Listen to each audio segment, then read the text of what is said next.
ایک آدمی تھا تو اس کی بیوی انتقال کر گئی اور اس نے طلاق دے دی.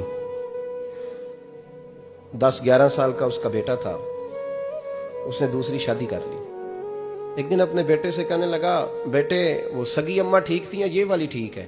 تو بیٹا کہنے لگا, ابا جی یہ ٹھیک ہے. وہ سگی امی جھوٹ بڑے بولتی تھی, سگی امی جھوٹ بڑے بولتی تھی, جھوٹی تھی, یہ سچی ہے. اس نے کہا, بیوقوف تیری ماں جھوٹی تھی. اس نے کہا, ابا بڑی. کہا کس طرح؟ کہنے لگا, ابا جی میں نا کبھی, آپ کو پتا میں شرارتی ہوں, کبھی میں شرارت کرتا تھا نا, کوئی برتن توڑ دیتا تھا تو میری سگی اماں مجھے تھپڑ مار کے باہر نکالتی تھی. کہتی تھی میں تالا لگاؤں گی باورچی خانے کو, تجھے ساری رات روٹی نہیں دینی, تو آج بھوکا ہی رہے گا.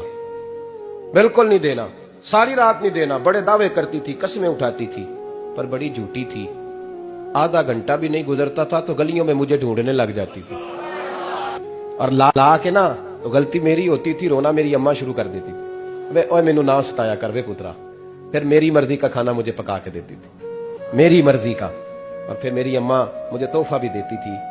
ابا جی وہ جھوٹی تھی, پہلے کہہ رہی تھی ساری رات نہیں دینا, اب آدھا گھنٹہ. یہ بڑی سچی ہے جواب بھائی ہے. میں شرارت کرتا ہوں تو تھپڑ مار کے نکال دیتی ہے, کہتی ہے روٹی نہیں دینی. پھر میں ساری رات رو کے گزارتا ہوں پر نہیں دیتی. یہ سچی ہے, وہ جھوٹی تھی. تو ماں کے درد کو کیا سمجھے؟ بچے تو کہتے ہیں اماں نے ہمیں قید کر دیا, اماں کہتی ہے میری مرضی سے کھاؤ. اور تجھے نہیں پتا اس نے قید نہیں کیا, وہ تم سے پیار بڑا سچا کرتی, اور بڑا سچا پیار کرتی ہے تیرے ساتھ, بڑا سچا. کہ میرے جیسے پیر کے ہاتھ میں 5000 روپیہ نذرانہ دو نا, پیر صاحب دعا کرنا, تو پیر صاحب نے دعا پکی یاد کی ہوئی ہے سب کے لیے, رٹی رٹائی, اللہ خیر کرے, اللہ بھلا کرے, اور سب کے لیے رٹا لگایا ہوا ہے. اور اماں کو بیٹا ویسے ہی کہہ جائے, ویسے ہی, اماں میں انٹرویو دینے جا رہا ہوں, ذرا دعا کرنا, وہ بیبیاں منگا کے دعائے تنجینہ پڑھانا شروع کر دیتی ہے, اور ساری رات مسلح پہ بیٹھی. اس درد کو سمجھنا. اور بھائی بڑا ویل ڈریس بیٹا ہوتا ہے, ویل ڈریس نوجوان, وہ 18,000 کا جوڑا پہنتا ہے, 7,000 کا جوتا خریدتا ہے, وہ قیمتی قسم کی گھڑی استعمال کرتا ہے. لیکن اسی بچے کے جب اپنے بچے ہوتے ہیں نا, تو بیوی کو کہتا ہے یہ لے 10,000 روپیہ, بچوں کے کپڑے خرید لے, میرے صحیح ہیں, ابھی کل ہی تو خریدے تھے.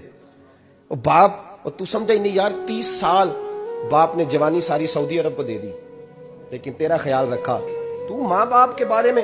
اور یہاں بچے حساب کرتے پھرتے ہیں, بھائی تو پچھلے مہینے بھی 5,000 دیتا سی, تسی پیسے اندر کر دے کی ہو. ماں باپ سے حساب کرتا ہے تو. ماں اور باپ یہ تو حسن ہے زندگی کا, یہ تو وقار ہے انسان کا. جب تک ماں باپ کا ہاتھ پکڑ کے چلو گے نا, رستے سیدھے رہیں گے.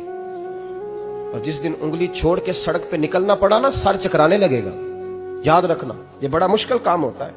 لوگوں کا تو رخ ہی اس دن واضح ہوتا ہے جس دن آدمی سائے سے محروم ہوتا ہے, ماں اور باپ. اب یہ بھی سن لیں, نبی پاک صلی اللہ تعالی علیہ وآلہ وسلم نے ماں باپ کے لیے فرمایا, ہما جنتک و نارک, یہی تیری جنت ہے اور یہی تیرے لیے جہنم ہے.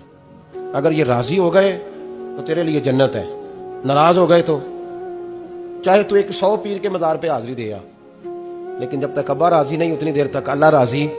یہ حدیث پاک ہے, حضور نے فرمایا جس کے والد راضی اس کا اللہ راضی, اور جس کا باپ ناراض اس کا اللہ.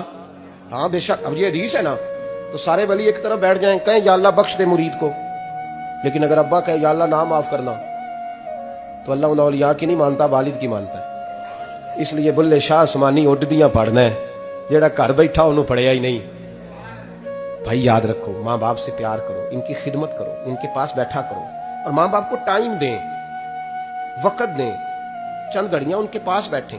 اب یقین کریں ابا جی سے آپ مشورہ کر لیں, صرف مشورہ, مرضی بے شک اپنی کریں, لیکن اس مشورے میں آپ کو اتنا سایہ ملے گا کہ زندگی میں کبھی ناکامی نہیں ہوگی. تو پھٹے پہ جو نلائق ہماری طرح کا بیٹھا ہے اس سے مشورہ لینا ہے, والد سے نہیں لینا.